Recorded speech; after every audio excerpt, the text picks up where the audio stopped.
Hello दोस्तों, आज हम लोग जानेंगे हाशिए पर बुजुर्ग के बारे में। इस लेख को पढ़ने से पहले मैं आप लोगों को यह बताना चाहूँगा कि हाशिए का मतलब क्या होता है। सबसे आसान भाषा में आप समझ सकते हैं। जैसे आप कापियों के जिन पन्नों पर लिखते हैं या उनकी बाईं ओर खाली जगह होती है जहाँ आमतौर पर लिखा नहीं जाता है, उसे पन्ने का हाशिया कहा जाता है। कुछ ऐसा ही समाज में भी होता है। हाशिए का मतलब होता है कि जिसे किनारे या हाशिए पर ढकेल दिया गया हो।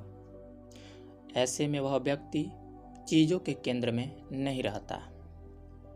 इसको अक्सर हम अपने कक्षा में या अपने समाज में, मतलब जिस सोसाइटी में रहते हैं वहाँ पे हम इसको महसूस कर सकते हैं कि हम यदि उनसे अलग हैं, उनकी तरह नहीं हैं, या उस समाज में यदि मान लीजिए मेहनत वाला काम है, उस मेहनत वाले काम में हम नहीं कर पा रहे हैं तो आपको क्या किया जाता है? किनारे ढकेल दिया जाता है। ठीक ऐसे ही अपने समाज में इस टाइम ऐसा हो रहा है कि जो बुजुर्ग हैं उनके बच्चे अच्छे हैं लेकिन फिर भी अपने माता पिता को वृद्धाश्रम में छोड़ाते हैं। आखिर क्यों? ऐसा क्यों हो रहा है? इन सभी चीज़ों के बारे में हम इस वीडियो में जानेंगे, तो बने रहिए इस वीडियो के अंत तक। दोस्तों, जैसा कि हम जानते हैं, किसी समाज के विकास में कई कारक जिम्मेदार हो सकते हैं, जैसे आर्थिक, सामाजिक, राजनैतिक, धार्मिक, सांस्कृतिक आदि। समाज अभी तक अपने विकास को सफल बनाने में लगा रहा है, तो इसका प्रमुख कारण है मानवीयता का जिंदा रहना। दोस्तों, आज समाज जो है अपना सफल होता जा रहा है हर एक चीज़ों के मामले में, टेक्नोलॉजी के मामले में, चाहे हर एक किन्हीं भी क्षेत्रों के मामले में। तो आखिर में मानवीयता जिंदा है तभी तो। जरा सोचिए कि समाज में मानवता खत्म हो जाए तो कितनी भयानक स्थिति होगी। इस पे हमें गौर करना चाहिए कि यदि समाज में से मानवता जो है वह खत्म हो जाए, समाप्त हो जाए, तो कैसी स्थिति होगी? बहुत भयानक स्थिति होगी। इसलिए मानवता व्यक्ति की अनमोल धरोहर है और इसको बचाने के लिए हमें हर स्तर पर प्रयास भी करना चाहिए। दोस्तों, इस मानवता को ख़त्म जैसे इस समय हो रहा है, जो मानवीयता जिंदा थी वह धीरे धीरे मर रही है। तो एक उदाहरण से हम समझ सकते हैं। हाल ही में मध्य प्रदेश के इंदौर के निगम कर्मियों ने करीब 1 दर्जन बुजुर्गों के साथ पशुओं जैसा व्यवहार किया। खबरों में माने तो कहा जा रहा था कि इन वृद्धजनों को एक डंपर में भरकर शहर से 20 किलोमीटर दूर किसी गांव में सड़क के किनारे छोड़कर आने की योजना थी। यानी कि वह योजना बना रहे थे कि 20 किलोमीटर दूर जा कर के किसी गांव के सड़क के किनारे इन बुजुर्गों को छोड़ दिया जाएगा। लेकिन किसी कारणवश यह प्रशासन को पता चला और प्रशासन एक्टिव हुआ और उन बुजुर्गों को रैन बसेरे में ठहराया गया। दोस्तों, इस एग्जाम्पल से सवाल यह उठता है कि हम किस समाज में रह रहे हैं।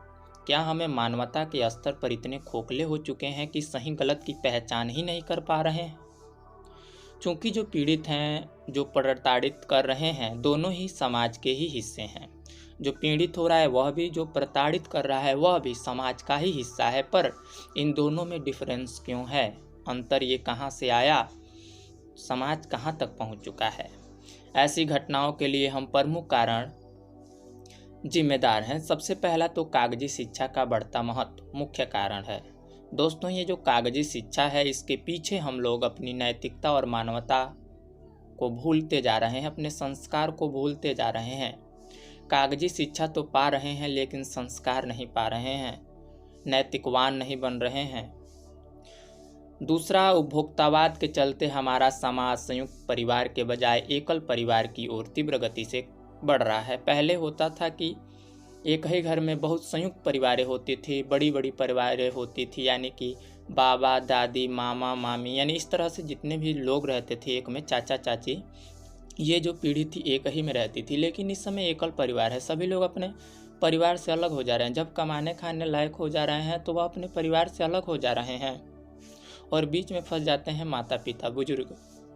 उन लोगों का भी बंटवारा होने लगता है। इस पे बहुत सी कविताएं हैं, कहानियां हैं, अक्सर हम लोग पढ़ते भी हैं, जानते भी हैं और सुनते भी हैं।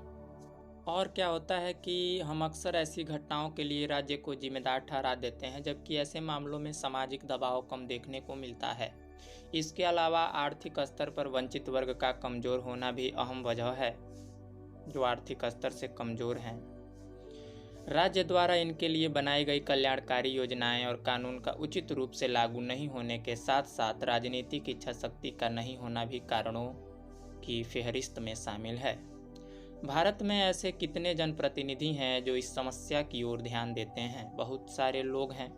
शायद ही उन्होंने अपने निर्वाचन क्षेत्र में इस समस्या पर कभी निरीक्षण किया हो कि वहाँ के रैन बसेरों की क्या हालत है, या उनके निर्वाचन क्षेत्र में बुजुर्ग लोगों और ख़ास तौर पर बेसहारा बुजुर्गों की संख्या कितनी है।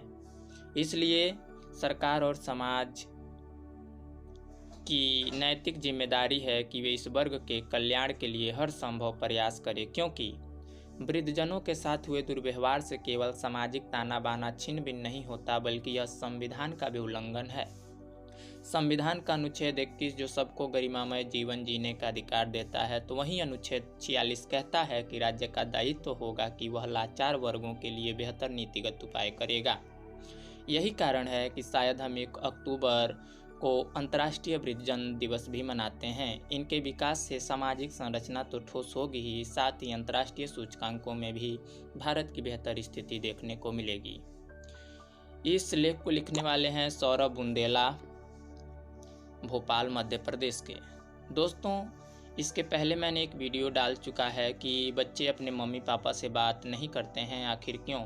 वह वीडियो देख लीजिएगा, तब हो सकता है कि और स्पष्ट रूप से यह समझ में आ सके। धन्यवाद।